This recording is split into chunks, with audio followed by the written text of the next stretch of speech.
तो आध्यात्म चैनल में आप सभी का स्वागत है। आज अजा एकादशी है, आज सभी का व्रत होगा। आज मैं व्रत में आपको इस कथा को सुनाऊंगी, इसका महात्म्य सुनाऊंगी और इसके बारे में आपको कुछ थोड़ा बहुत बताऊंगी कि इस व्रत को करने से हमें क्या फ़ायदे होते हैं, क्या पुण्य मिलते हैं और हमें ये व्रत कैसे करना चाहिए। तो आप ध्यान से सुनिए और आप व्रत के नियम पालन से ही हमारा एकादशी का व्रत सफल होता है। एकादशी व्रत में हमें श्री नारायण विष्णु भगवान की पूजा की जाती है, श्री लक्ष्मी माता की पूजा की जाती है और तुलसी माता को पूजा जाता है। और कहा जाता है तुलसी माता भी विष्णु भगवान नारायण के लिए व्रत रखती हैं। उस दिन हमें तुलसी माता की भी अच्छी सी पूजा करनी चाहिए और उनको नियम से उनका पालन करना चाहिए। उस दिन हमें तुलसी तोड़नी नहीं चाहिए और जल से भी उन्हें सींचना नहीं चाहिए। तो एकादशी का व्रत करने से हमें सभी तीर्थों और स्नान करने के बराबर पुण्य मिलता है। तो ये एकादशी का व्रत हमारा काफ़ी पुण्य वाला होता है और एक हिंदू धर्म में इसकी मान्यता है कि जो निर्जला एकादशी आती है एक, तो उस एकादशी को अगर पूरा किसी ने कर लिया, पूरे दिन नियम पालन करके नियम धर्म से वो व्रत कर लिया, निर्जला होके बगैर पानी पिए हुए, तो उस व्रत को करने के बाद आपको कोई और व्रत आप नहीं भी कर पाए तो आपको पूरे साल का व्रत का पूरा पुण्य मिल जाता है। तो इस एकादशी का बहुत बड़ा नियम है, बहुत पुण्य वाला है। नारायण की पूजा की जाती है, विष्णु भगवान है हमारे। तो हम एकादशी व्रत, तो सभी इंसान इसको सभी पापों से सब मुक्त हो जाते हैं अगर जो इस व्रत को करता है। और कहा जाता है इस व्रत को करने से मनुष्य को स्वर्ग की प्राप्ति होती है और जीवन के सारे कष्ट दूर हो जाते हैं। और जो निर्जला एकादशी साल में एक ही बार आती है, इस व्रत को हमें नियम पालन से हम करते हैं तो हमें काफ़ी पुण्य मिलता है। अगर सच्चे मन से पूरे दिन निर्जला एकादशी का जिसने व्रत कर लिया पूरे नियमों का पालन करके, तो उसे और व्रत करने की कोई आवश्यकता नहीं होती है, उसे उसी व्रत को सारे पुण्य मिल जाते हैं। एकादशी के दिन चावल नहीं खाने चाहिए, चाहे आपके घर में किसी का व्रत हो या ना हो। और उस दिन किसी को भी चावल नहीं खाने चाहिए। अगर आपको पता है आज एकादशी है तो एकादशी के दिन चावल नहीं बनने चाहिए, क्योंकि जो चावल खाता है तो उसको ब्रह्म हत्या जैसे बड़े बड़े पाप चावलों में निवास करते हैं। और कहा जाता है चावल में जो खाता है उसमें कीड़ा खाने के बराबर होता है, इसलिए चावल नहीं खाने चाहिए। और साबूदाने की खीर भी बहुत लोग कहते हैं आज हमारा व्रत है साबूदाने की खीर खाएंगे, लेकिन साबूदाने की खीर भी हमें एकादशी के व्रत में नहीं खानी चाहिए, क्योंकि साबूदाना में भी चावल मिक्स होता है। अगर आप व्रत करते हैं या नहीं भी करते हैं तब भी चावल किसी को नहीं खाने चाहिए, ना ही साबूदाने की खीर खानी चाहिए, साबूदाना खाना चाहिए। और एकादशी के दिन तुलसी माता लक्ष्मी नारायण के साथ पूजा करनी चाहिए। तुलसी को तोड़ना नहीं चाहिए, क्योंकि उस दिन हमारी तुलसी मैया नारायण की व्रत करती है। और श्रद्धा भाव से तुलसी मैया की पूजा कीजिए, लक्ष्मी नारायण की भजन कीर्तन करना चाहिए। पूरे दिन मुँह में नारायण का नाम जपना चाहिए। किसी की बुराई कभी नहीं करनी चाहिए। घर में हो या बाहर हो हमेशा सकारात्मक व खुश रहें, हरि नाम जपते रहें, तभी इसका व्रत का फल मिलता है। और इसका महामंत्र है ओम नमो भगवते वासुदेवाय नमः, ओम नमो भगवते वासुदेवाय नमः, ओम नमो भगवते वासुदेवाय नमः। ये जपते ही रहना चाहिए। एकादशी व्रत में सेंधा नमक खाएं और हींग का प्रयोग भी नहीं करना चाहिए, क्योंकि हींग को उसकी खुशबू को बाहर ना जाए और तो उसको बचाने के लिए प्लास्टिक या कोई चमड़े की ऐसी चीज़ें होती हैं जिसको उसको बंद करना पड़ता है, जिसकी उसकी हवा बाहर ना आए, गैस बाहर ना आए, जिसकी उसकी खुशबू ना उड़े। इसलिए हींग को भी प्रयोग में नहीं लाना चाहिए। और मिठाई बाहर से नहीं लानी चाहिए। बाहर का मिठाई या कोई भी चीज़ हो उससे विष्णु भगवान की पूजा एकादशी में प्रयोग नहीं करना चाहिए। और जो भी हो सके प्रसाद आपके हाथों से अपने घर में अपने घर की चीज़ से बनाइए और घर में ही एकादशी व्रत का प्रसाद बनाकर उससे बहुत बड़ा पुण्य मिलता है और बहुत ही लाभकारी होता है। और एकादशी व्रत जो नियम से करता है उसको काफ़ी पुण्य मिलता है। दोस्तों, एकादशी व्रत रखने से भगवान विष्णु माँ लक्ष्मी का आशीर्वाद हमें प्राप्त होता है। आज अजा एकादशी है, मैं इसी का महात्म्य सुनाऊंगी और इसकी कथा भी सुनाऊंगी। आप ध्यान से सुनिए। अजा एकादशी का आनंदा एकादशी भी इसको कहा जाता है। अजा एकादशी व्रत करने से सभी पापों का नाश हो जाता है। इस व्रत को करने से अश्वमेध यज्ञ के बराबर पुण्य मिलता है। तो आज मैं आपको अब इस एकादशी का महात्म्य सुनाऊंगी, तो आप ध्यान से सुनिए। इसमें ऋषि मुनि एक समय नौमी सारण्य के में पुराणों में कथाओं को सुनने हेतु एकत्रित हुए 88,000 ऋषियों ने श्री सूत जी से प्रश्न किया था कि महाराज, आने वाले कलयुग में प्राणियों का उद्धार कैसे होगा। उनके प्रश्न का उत्तर देने के लिए देव वेद व्यास जी के शिष्य श्री सूत जी कहते हैं, हे ऋषियों, एक वर्ष में 12 महीने होते हैं और एक महीने में 2 एकादशी आती है। एक वर्ष में 24 अथवा जिस वर्ष अधिमास होता है उसकी 2 मिलाकर कुल 26 एकादशियाँ होती हैं, जिनके उच्चारण मात्र से बहुत से पाप नाश को प्राप्त हो जाते हैं। उनके नाम मैं तुमसे कहता हूँ, आप ध्यान से सुनिए। पहला, उत्पन्ना, मोक्षदा, सफला, पुत्रादा, षटतिला, जया, विजया, आमला की, पाप मोचनी, कामदा, बरुथनी, मोहिनी, अपरा, निर्जला, योगिनी, देवसनी, कामिका, पुत्रदा, अजा, परिवर्तनी, इंद्रा, पापांकुशः, रमा, प्रबोधिनी। और अधिक मास के 2 एकादशियां जो आती हैं उनका नाम है पद्मिनी और परमा। ये नक्षत्रों के योग से यह तिथि जया, विजया, जयंती तथा पाप नाशिनी नाम से जानी जाती हैं। ये शुक्ल पक्ष के एकादशी यदि पुनर्वसु नक्षत्र में सुयोग से हो तो जया कला कहलाती है। इसी तरह शुक्ल पक्ष की ही द्वादशी को श्रवण नक्षत्र हो तो विजया और रोहिणी नक्षत्र होने पर तिथि जयंती कहलाती है।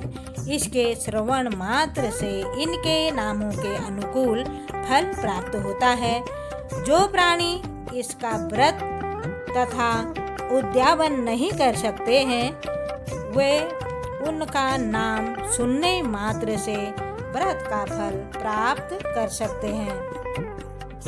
एकादशी व्रत का अर्थ विस्तार कर यह भी कहा जाता है कि एक दिन एक ही दिशा में रहते हुए अपने आराध्य के अर्चन, बंदन और भजन कीर्तन की प्रेरणा देने वाला व्रत की एकादशी है।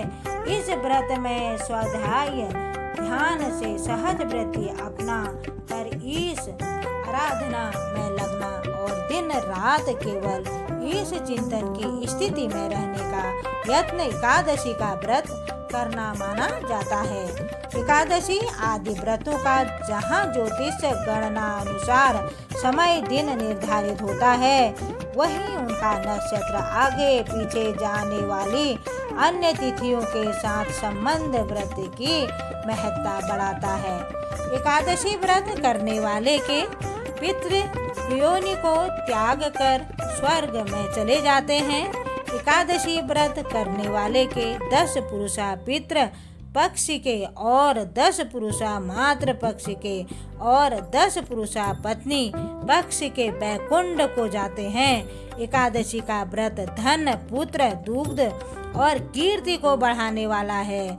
पद्म पुराण के अनुसार महादेव ने नारद को उपदेश देते हुए कहा था कि एकादशी महान पुण्य देने वाली है। श्रेष्ठ मुनियों को भी इसका अनुष्ठान करना चाहिए। कन्यादान, भूमिदान, गोदान, स्वर्णदान, अन्नदान आदि करने से जो पुण्य प्राप्त होता है वह ग्रहण के समय स्नान दान करने से जो पुण्य प्राप्त होता है, कठिन तपस्या, तीर्थ यात्रा एवं अश्वमेधादि यज्ञ करने से जो पुण्य प्राप्त होता है, इन सब से ज्यादा पुण्य एकादशी व्रत रखने से प्राप्त होता है। तो दोस्तों, ये है महात्म्य। अब मैं आपको एकादशी व्रत की कथा सुनाऊंगी। तो इसकी अजा एकादशी की कथा आप ध्यान से सुनिए। कुंती पुत्र युधिष्ठिर बोलते हैं, हे जनार्दन, अब आप मुझे भादो मास के कृष्ण पक्ष के एकादशी के बारे में बतलाइए। इस एकादशी का क्या नाम है, इसकी विधि और महात्मा कैसे है। भगवान श्री कृष्ण जी बोलते हैं, तो इस प्रकार के समस्त पापों का नाश करने वाले भादो मास के कृष्ण पक्ष को आने वाली एक अजा एकादशी का नाम है अन्नदा एकादशी। श्रद्धालु मनुष्य इस एकादशी का व्रत करते हैं तो उनके समस्त पाप नष्ट हो जाते हैं। इसके व्रत को करने से मनुष्य पापों से मुक्त हो मनवांछित फल प्राप्त करते हैं। जो मनुष्य इस दिन भगवान ऋषिकेश का पूजन करता है उसको वैकुंठ की प्राप्ति होती है। इस लोक और परलोक में सहायता करने वाली इस एकादशी के समान संसार में दूसरी एकादशी नहीं है। इस एकादशी का महात्म्य गौतम मुनि ही जानते हैं, जिसने युगों का परिवर्तन कर दिया था। अब मैं इसकी कथा कहता हूँ, आप ध्यान पूर्वक सुनिए। प्राचीन काल में हरिश्चंद्र नाम का एक सत्यवादी राजा राज्य करता था। उसकी सत्य निष्ठा अटूट थी। वह सदैव जागते सोते सत्य व्रत का पालन करता था। वह अत्यंत वीर प्रतापी तथा सत्यवादी था। उसने किसी कर्म के कथा तथा प्रतिज्ञा के वशीभूत अपना सारा राज्य और धन दान में दे दिया। साथ ही अपनी स्त्री तथा पुत्र व स्वयं को भी बेच दिया। श्री कृष्ण भगवान बोले, हे राजन, किस कारणवश राजा के साथ यह सब कुछ हुआ वह भी हमें सुनना है। राजा हरिश्चंद्र सूर्य वंश में 31वीं पीढ़ी का राजा था। उसके द्वार पर एक श्याम पट पर मणियों से लिखा हुआ था, इस द्वार पर मुँह मांगा दान दिया जाता है। विश्वामित्र ने उस लेख को पढ़कर कहा कि मणियों का लेख मिथ्या है। तब राजा हरिश्चंद्र ने उत्तर दिया, परीक्षा कर लें। ऋषि बोले, अपना राज्य मुझे दे दो। हरिश्चंद्र बोले, राज्य आपका है और क्या चाहिए। तब विश्वामित्र बोले, दक्षिणा भी तो लेनी है। राहु केतु तथा शनि के पीड़ा भोगने सहज है। 7.5 का कष्ट भी सुगम है, परंतु मेरी परीक्षा में खरा उतरना बड़ा कठिन है। आपको मुर्दे जलाने पड़ेंगे, तेरी रानी को दासी बनना पड़ेगा। यदि इन अत्याचारों का भय नहीं तो मेरे साथ काशी चलो। तो राजा ने धर्म का सत्कार किया और अपने वचन का पालन किया। राजा स्वयं एक चांडाल का दास बन गया और मृतकों के वस्त्र कफन ग्रहण करता शमशान की चौकीदारी करता रहा। उसकी रानी दासी हो गई और पुत्र को नाग बनकर विश्वामित्र ने डस लिया। ऐसी विपत्ति में कष्टों को भोगते हुए भी श्री राजा हरिश्चंद्र विचलित नहीं हुआ और सत्य का साथ नहीं छोड़ा। उसके दुखों का अंत नहीं हो रहा था। कई बार राजा चिंता में डूबकर अपने मन में विचारने लगता कि मैं कहाँ जाऊं, क्या करूं जिससे मेरा उद्धार हो। इस प्रकार रहते हुए राजा को कई वर्ष हो गए। उसे अपने इस नीच कर्म पर दुख होने लगा। वह इससे मुक्त होने का उपाय खोजने लगा। इसके मन में शोक की अग्नि भड़क रही थी। एक दिन राजा हरिश्चंद्र ने भगवान विष्णु का ध्यान किया और कुछ भी नहीं खाया। वह इसी चिंता में बैठा था। कभी गौतम ऋषि उधर से निकले। राजा ने उनको देखकर प्रणाम किया और अपनी दुख भरी गाथा सुनाई। महर्षि गौतम राजा के दुख भरे वाक्यों को सुनकर अत्यंत दुखी हुए। उसके दिल में राजा के प्रति दया आ गई। राजा की बात सुनकर गौतम ऋषि बोले, हे राजन, तुम्हारे भाग्य से आज से 7 दिन बाद भादो मास के कृष्ण पक्ष की अजा नाम की एकादशी आएगी। तुम इस एकादशी का विधि पूर्वक व्रत करो और रात्रि जागरण करो। इस व्रत के पुण्य के प्रभाव से तुम्हारे समस्त पाप नष्ट हो जाएंगे। तो राजा से इस प्रकार कहकर गौतम ऋषि अंतर्ध्यान हो गए। राजा ने ऋषि के कथा अनुसार एकादशी पर विधि पूर्वक व्रत व रात्रि जागरण किया। इस व्रत के प्रभाव से राजा के समस्त पाप नष्ट हो गए और राजा की परीक्षा लेने हेतु रचा षड्यंत्र भी समाप्त हो गया। स्वर्ग में जय जयकार होकर बाजे बजने लगे और पुष्पों की वर्षा होने लगी। राजा ने अपने सामने ब्रह्मा, विष्णु, महेश, इंद्रादि देवताओं को खड़े देखा। राजा का मृत पुत्र जीवित हो गया। राजा ने अपनी रानी, पुत्र और स्वयं को वस्त्र तथा आभूषणों से युक्त देखा। अजा एकादशी के व्रत के प्रभाव से राजा को पुनः राज्य मिल गया। उसने अयोध्या नगरी में जाकर आकर एकादशी का पूर्ण सत्कार किया। उसके राज्य में बालक, वृद्ध सब एकादशी का व्रत करने लगे। एकादशी व्रत के प्रभाव से अंत समय में राजा परिवार सहित स्वर्ग हो गया। हे राजन, यह सब अजा एकादशी के व्रत के प्रभाव से हुआ है। व्रत के प्रभाव से ही राजा हरिश्चंद्र षड्यंत्र से मुक्त हुआ। जो मनुष्य विधि पूर्वक इस व्रत को करते हुए रात्रि जागरण करते हैं, उनके समस्त पाप नष्ट हो जाते हैं तथा अंत में स्वर्ग लोक को प्राप्त होते हैं। इस एकादशी की कथा के श्रवण मात्र से ही अश्वमेध यज्ञ का फल प्राप्त होता है। धन्यवाद। ओम नमो भगवते वासुदेवाय नमः। जय माँ लक्ष्मी, जय सत्यनारायण भगवान।